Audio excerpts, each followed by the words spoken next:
Hi, it's Clark on Temptress. In today's video, I'm going to talk about what you should do to your brand new lithium iron phosphate batteries when they arrive. I'm going to tell you how to balance the cells. This is really, really important.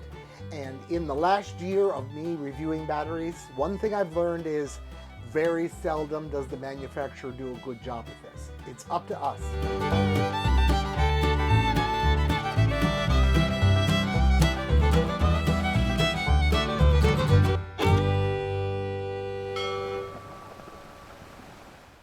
Okay, you got yourself a new battery or a group of batteries, and you want them to perform well and have a long life.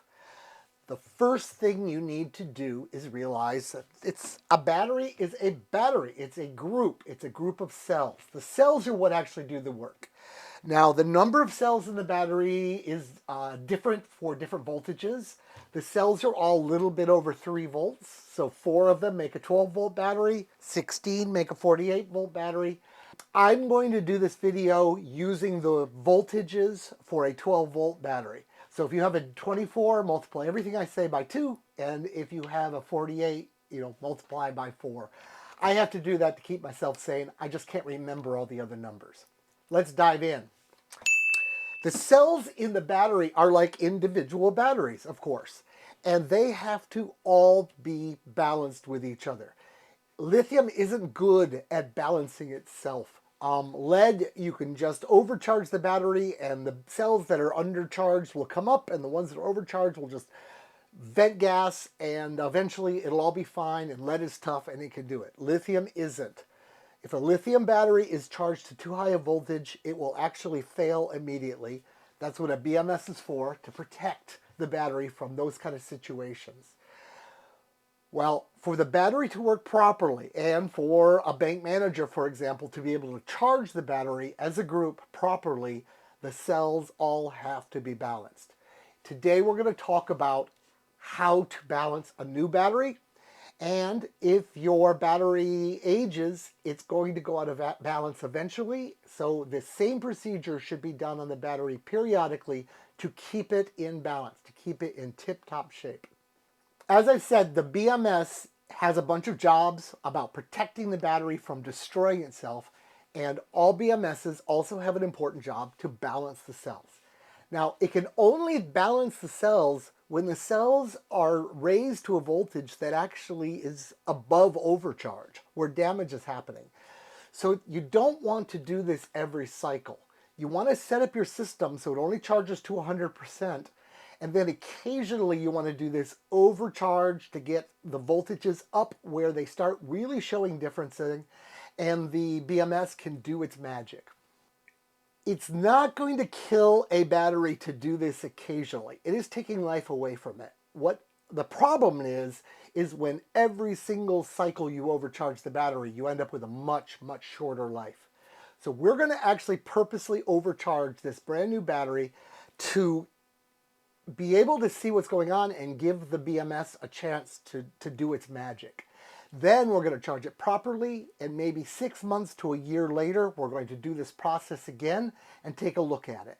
If we find the battery is staying right in balance, all of its cells are nice and together, we might do our next maintenance intervention in a longer period of time. If it looks like it's wildly off, well, we've got to do it more often for that battery. And that comes down to the personality of the individual battery and the cells that were involved in building it. The BMSs come in basically 2 flavors from a balance point of view. There are the cheaper ones that do passive balancing, and all that is when 2 cells are charging and one goes up higher than the others, it puts a resistor across it, burns the power, making heat in the battery, and then this guy has a chance to catch up. The active balancers will take that same situation and actually move the power from the highest down to a neighboring cell, and that lets them be able to actually push more power, because heat is always a problem, and when you have a place to put the energy, you don't have to make heat out of it. Now, I would expect if I spent top dollar on a battery and I bought a top shelf battery, and I'm probably talking Epics, though I haven't bought one. I expect this of the Voltgos, and I've had pretty good luck with those. Definitely the Battleborns because they're crazy expensive. I expect them to have balanced it at the manufacturer. You would expect everybody to balance their cells, but in the last year of doing reviews, I've just come to the conclusion that the cheaper battery manufacturers just simply don't do this step. So they arrive and they're out of balance, and it's up to us to be their quality control, to be their last step in manufacturing. The batteries are so much cheaper. Honestly, I think it's worth it. We just have to know that we have to do the job. And why it's extra okay that they do it is even if you bought the best battery in the world and it was all pre-balanced, you're still going to have to go in and do this maintenance step later on anyway. So you might as well learn how to do it. The other big difference between BMSs on batteries you might buy is some of them have a Bluetooth capability and an app that lets you look in and see what's going on in the cells. The other ones don't. I'm going to go through the whole process first, assuming you have a Bluetooth enabled BMS, because that lets us really know what's going on. And then at the end of the video, I'm going to talk about how you can do this without Bluetooth. But watch the Bluetooth section first, because I'm going to assume you now understand the process, and then I'm going to teach you how to do it with your hands tied a bit. Now, to do this job, you're going to need a way of charging the battery. And you could do this with the charging system that you're going to use eventually. You could do this with solar. You could do this in so many ways. And you already own the equipment. Usually I try to find the absolute cheapest way for us all to get the job done. And for this job, it's better to actually buy a device. This is what's called a bench power supply. If you were setting up a bench, a lab like here, probably the first thing you'd buy is a soldering iron, and maybe the next thing you'd buy would be one of these. I went through Amazon to find the cheapest one that looked like it would do the job, and I bought this one. This one has, just tell you right off the bat, its limitations. This one comes in 2 flavors. There'll be the links in the description. This is the flavor that goes up to 60 volts. So this guy can do 48 volt batteries. I found that using him as a normal power supply, he's kind of lacking. If I try to use him as a power supply with a BankManager to do a charging, he doesn't have the oomph to make the contactor switch. So you'd have to add a capacitor to get this guy to work right. He has a younger brother, as it were, looks just the same, but only goes to 30 volts. That would be perfectly fine for a 24 or a 12 volt battery. I'd recommend you buy it. I haven't tested it, but since it can go up to twice the current, I'm fully expecting that one could do everything you would need. Anyway, this is 30 bucks. And 30 bucks is going to be well worth it. The other limiting factor is this. This is the power leads that come with it. They're ridiculously short. They have terrible alligator clips. They're itty bitty wire, and you're not going to want to use them. You can use them. They will work. But do yourself a favor, and right on the same Amazon, you'll find a set of good leads, much heavier wire, nice alligator clips, not terribly expensive. And they go in here and here. Black for negative, red for positive. Okay, real quick, this is what a power supply does. You fire it up. You get complete control over the voltage and the current maximums that this will put out. So if you want to adjust the voltage, just push the voltage button and you turn the dial. And you can choose any voltage you'd like. If you push the little button, you get to choose it right down to a 1/10 or a 100th of a volt. And I'm just going to set this guy to 58 for this big battery. If you were doing a smaller battery, you would set it for a lower voltage. The current is more of a limit so that if you're going to hook it up to a device that could have a short circuit, you can dial it down a bit. It's going to be most useful for us to actually get feedback and see what's going on. For these tests, you'll be able to crank it right up. And this one only goes to 5 amps, skosh over. The other one will go to 10 amps. So now we have our power supply. When we push, it's in off mode, this last button here, as it actually transmits power. It has just made 58 volts between these 2 leads, so I won't be touching those. and no current is flowing because they're apart from each other. Let me turn it off again. I'm going to hook it to the battery.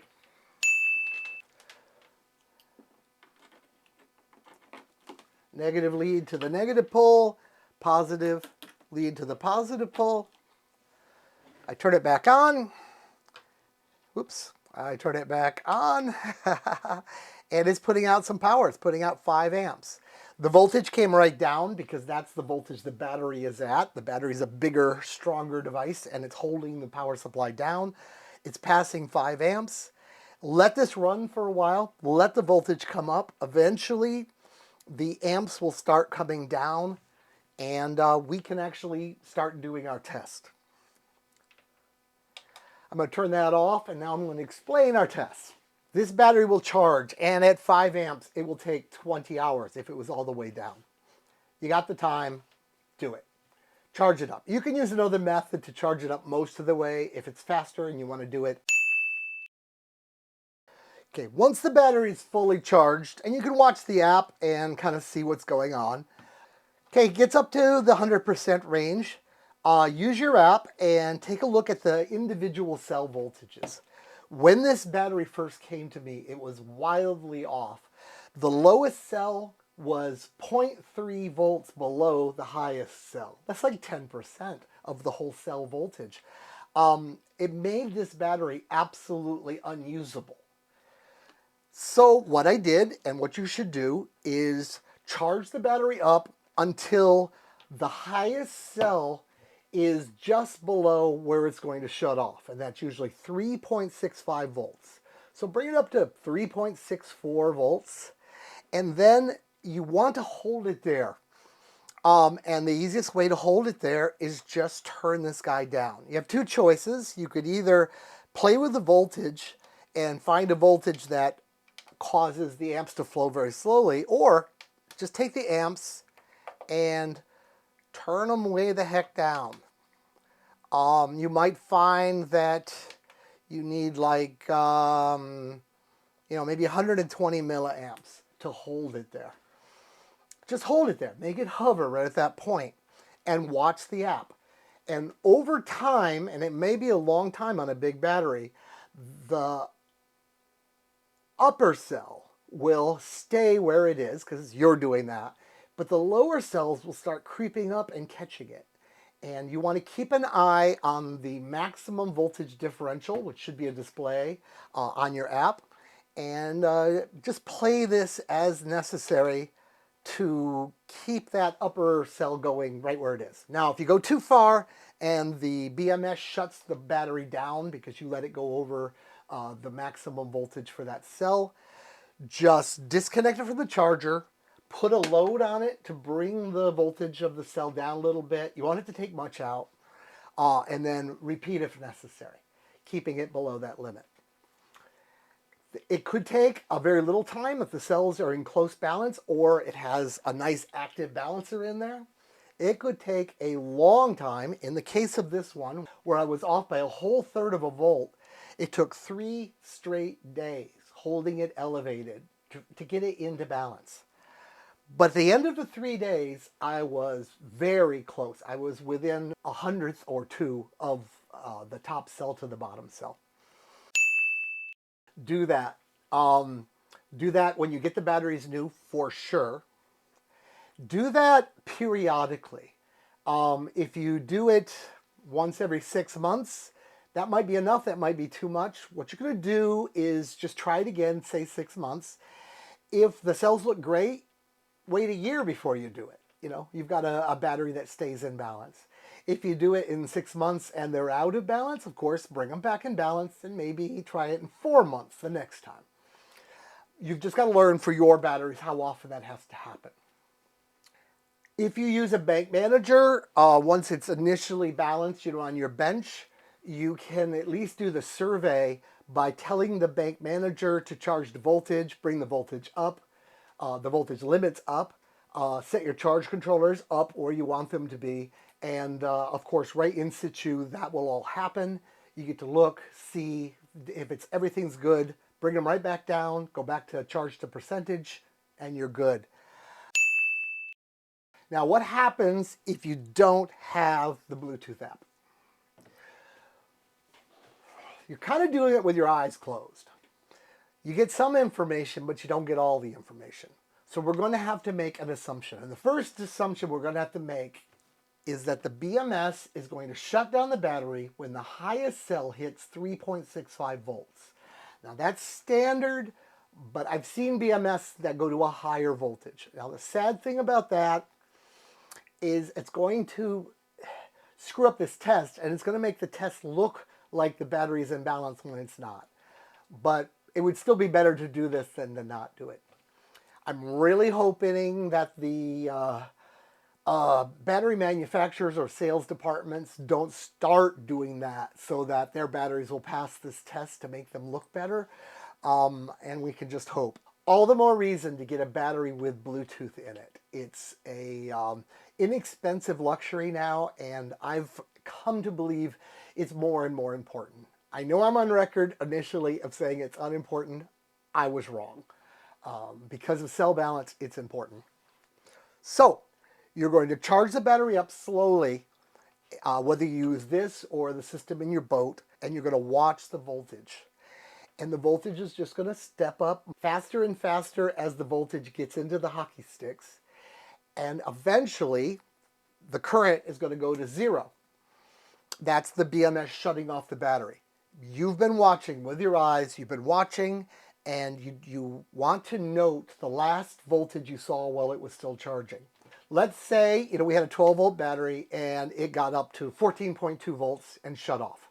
We're aiming for 14.6. 14.2 is a bit low. We'll then discharge the battery so that it'll take power again, charge it again, but now we're going to stop by charging more and more slowly at 14.1 volts. We're going to hold it at 14.1 for a period of time, 4 hours, 6 hours, something like that, whatever's convenient. Then we're going to raise up the power supply or the charge device and charge the battery until, again, it shuts off. And we should see an improvement. If it was 14.2 and it shut off before, maybe we'll see 14.25, or maybe we'll see 14.4. Keep doing this test until it comes up into the neighborhood of 14.6. 14.6 would be theoretically perfect. You'll probably never reach that. So I'd say 14.45, 14.5 would be great. I would just use that battery. If it doesn't seem to be getting better, give it some real time. Like I said, this battery took 3 whole days to fix its problem. I didn't see really any improvement until it was like a day into it. I woke up the next morning and I could see some improvement. So give it some time.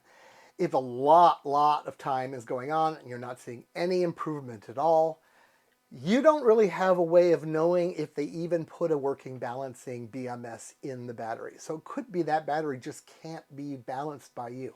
But now you're going to have records. You're going to know that the BMS shut off at 14.2. You're going to know that you attempted to keep the voltage high for X amount of time and it still was 14.2. Well, now it's time to contact the manufacturer because these are new batteries. And you tell the manufacturer exactly what happened and say, you would like a replacement battery, please. And if you come at it with this kind of lab results, they're going to treat you seriously. They're going to know they can't kind of snow you into things. They might give you some tests to do those tests. But then come right back to them and saying, okay, I've done my tests, I've done your tests. It appears that I can't get this battery to balance. Would you please replace it? And of the batteries companies I've dealt with, they all seem like they do. It seems like their policy is, we are their test department. If it's truly a failure, it's cheaper for them to replace batteries than to actually produce them properly, and they accept that. Well, that's my approach to what you should do to balance a battery with a Bluetooth BMS or without. I highly recommend you do it to new batteries so you can see their state and see what's going on. Do it periodically to keep them in balance because they will drift for various reasons. You do that, it's going to help you keep those batteries healthy. It's going to allow all the cells to be charged to 100%, not the situation where this guy's being charged over and this guy's charged under, but their average makes it look like they're at 100. Do all that, you should have long life and healthy, happy batteries. Bye from Clark on Tempest.